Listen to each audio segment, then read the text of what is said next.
hope you guys watched last week's video on how much we judge ourselves and how we really need to go ahead and stop doing it, because all it does is just kills us. But we actually have two more options to go ahead and looking at ourselves. Number 2, compassionately. Number 3, neutrally. Today we're gonna go ahead and talk about compassionately. Imagine your best friend. Wait a moment, think of your best friend, put a name to him or her. For my purposes, I'm gonna use her. Imagine your best friend. Her grandma just passed away and she just told you this.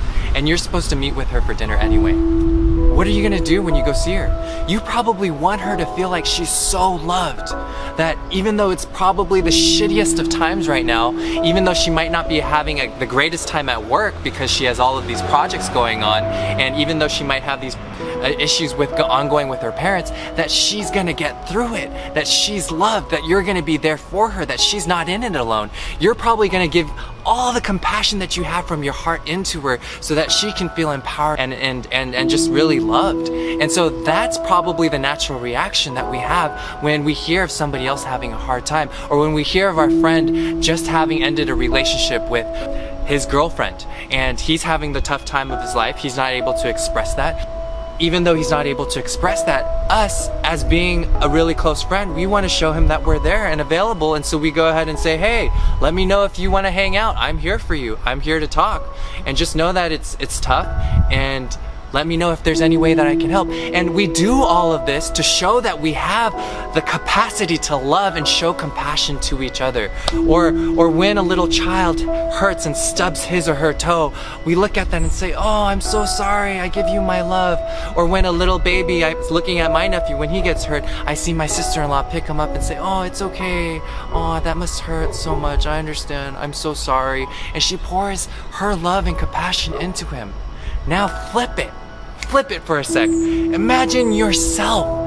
Imagine that your grandma died today and you're about to get fired from your job, and now you're late for the next meeting that your boss told you not to be late at, and now all of your clients are calling you saying, why aren't you doing this for me? Why aren't you doing that? And suddenly you're victimizing yourself, and now you're saying the whole world's against you, and now you're saying, oh my gosh, everything's going bad for me, and I was a horrible grandson to my grandma because I wasn't able to do this and this and this for her. Look at me now, my whole life's a mess right now with the horrible day that I'm having.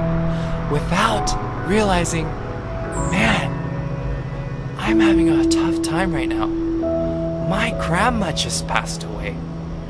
Wow. These emotions and feelings that are coming up, wow, it hurts. It hurts. It hurts. It hurts. And just acknowledging the sensations that are arising before we go out and do this and that. Acknowledging the sensations that are arising in our chest or whatever part of the body, and saying, David, I'm so sorry that you're feeling that way. I'm so sorry. It must be so painful for you to feel that right now. I'm here for you. I'm here for you, David. I'm here for you. I've always been there for you, David. I'm here for you. You're loved. And I give you my compassion. That must hurt. I have no words to say but to give you my compassion and my love. My love, my love, my love. David, receive my love. And it's these moments that we really need to have with ourselves. Instead of beating ourselves up, we need to really learn how to give compassion to ourselves. In the same way that we have this natural response and reaction when our best friend or when my nephew gets hurt, to go ahead and say, oh, that must hurt. Hey, I'm here. Let me know what I can do to make you feel better. And that's the natural response that we have to others. But what about ourselves? We completely forget to show that love and compassion to ourselves. What is the golden rule? The golden rule is do unto others as you would have them do unto yourself. Yes, we focus on the love other people, love them as yourself, but we don't realize and focus that the other flip side of it is so important, that we really need to love ourselves. That we really never spend the opportunity and time to love ourselves. That when we're having a bad day, that when things aren't going good for us, or so it seems, or when we're not getting the thing that we had hoped for or expected, or that we had set up as an expectation or a goal for ourselves, or whatever it is, whenever we feel that negativity, that hurt, that sadness, that anger, instead of going ahead and saying, having that natural reaction and saying, oh, I feel for you and I hurt for you, oh, have my compassion, have my love, we go ahead and start attacking ourselves and saying, oh my gosh, what's wrong with you? Oh my gosh, what's wrong with you, David? Instead of kind of taking that time and saying, David, you're hurting right now. Because in each of us we have a 3-year-old version of ourselves, a 7-year-old version of ourselves, a 14-year-old version of ourselves, and those versions still live in ourselves and in our memory and in our consciousness. And it's those moments where those earlier versions of ourselves gets hurt and triggered emotionally that we start manifesting those emotions on the outside. And so I would totally encourage you to take this time to go ahead and explore that for yourselves. Go ahead and start showing yourselves compassion. What does giving myself and receiving compassion for myself mean? Because when we're able to give ourselves compassion, we're able to stop operating up here and we're able to start dipping down into the lower parts of our body and in our consciousness and our hearts. And we're able to create space more, and we're able to see clearer on what's affecting us with the emotions that are arising. And yes, for a lot of us, for those who are after self-development, personal development, we're always in this kind of quest and search of, oh, what was the cause of that emotional trigger? What childhood issue do I need to resolve from the past? And that's great. I commend you for that. But there are moments where we really need to take the time to just be, just to kind of go ahead and take a moment and be with ourselves. Just as the same manner that we love and give our compassion to others, we need to do that for ourselves. And so there's ways to go ahead and do that. It's just dropping everything else when that moment arises, kind of being with yourself. And it's called the RAIN method. It's called recognizing, accepting, investigating, nurturing. It could be other methods, but it's just kind of tuning out everything else, realizing that you yourself are important, that you need that compassion as well. So kind of closing your eyes, putting your hands on your heart, releasing the oxytocins that are flowing from your hand into your heart, because those oxytocins will now kind of change the chemistry in your body, and kind of noticing where you are feeling those sensations that are behind the irritation, the sadness, the anger, the hurt, and kind of noticing, I feel some tightness in my chest. I feel some tightness in my left shoulder. I feel some tightness in my back. Okay. Not labeling, oh, I feel so angry in my chest, I feel so sad in my chest.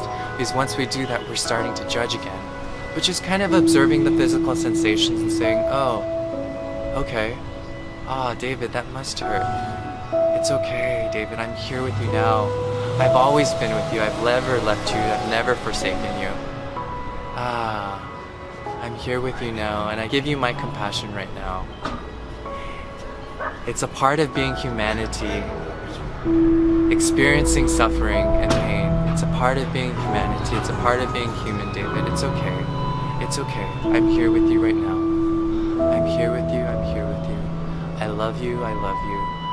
Nothing has changed. Your value has not gone down. You are the same person as you were before. The thoughts and feelings and emotions that you have don't make you a worse person. The things that you did don't make you a worse person. And it's just kind of realizing those moments and just giving yourself that compassion and that love, and sending that from your heart into those areas and physical sensations on your body, just as you would to any 7-year-old child.